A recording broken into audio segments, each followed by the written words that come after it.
niñeiro é unha maravilla. E contei esta historia un galego, expliquei que a Galiza é unha chava.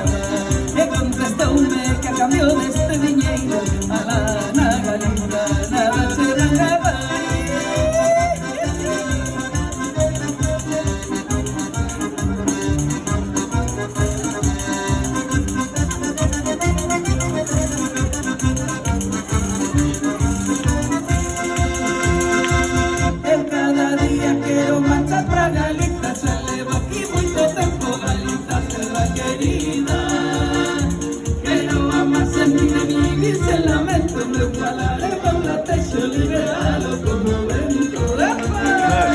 Vos non vides porque non queredes, porque estamos aquí a esperar por vos.